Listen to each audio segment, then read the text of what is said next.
Kasaragod Chayoth endosulfan ദുരിതബാധിതന്റെ കുടുംബത്തിന് മഹീന്ദ്ര ഫിനാൻസിന്റെ ജപ്തി ഭീഷണി. ചായോത്ത് ചാമക്കുഴി സ്വദേശി തോമസിന്റെ വീട്ടിലാണ് ജപ്തി നോട്ടീസ് പതിച്ചിരിക്കുന്നത്.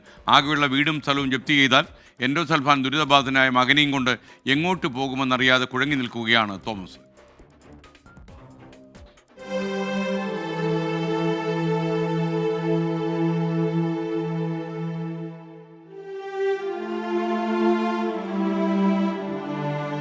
ചാമക്കുഴിയിലെ തോമസിന്റെ വീടാണിത്.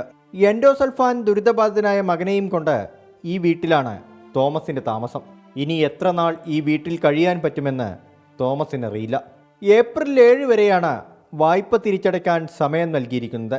വീട് ജപ്തി ചെയ്താൽ മകനെയും കൊണ്ട് എങ്ങോട്ട് പോകും? സ്വന്തമായിട്ട് അടയ്ക്കാൻ ഒരു നിർവാഹവും ഇല്ല. എനിക്ക് സുഖമല്ല. എനിക്ക് 2 സൈഡും വേദനയായ ഒരു നിത്യരോഗിയാണ്. ഇപ്പം എൻ്റെ മോനുണ്ട്. എൻ്റെ മോനൊരു എൻഡോസൾഫാൻ്റെ കുട്ടിയാണ്. 50% ബുദ്ധിയുള്ളൂ. ഓന് അങ്ങനെ ഒരു ഇതില്ല കാര്യമായിട്ട്. ഏപ്രിൽ 7-ാം തീയതിയാണ് പറഞ്ഞേക്കുന്നത്. അടച്ചില്ലെങ്കിൽ ജപ്തി എന്നാണ് പറഞ്ഞേക്കുന്നത്. അവർക്ക് ഇറക്കി വിടുമെന്നാണ് പറഞ്ഞേക്കുന്നത്. വീട് നിർമ്മാണത്തിനും മകന്റെ ചികിത്സയ്ക്കുമായാണ് സ്വകാര്യ ബാങ്കിൽ നിന്ന് 2 ലക്ഷം രൂപ വായ്പയെടുത്തത്. 1 ലക്ഷത്തോളം രൂപ തിരിച്ചടച്ചു.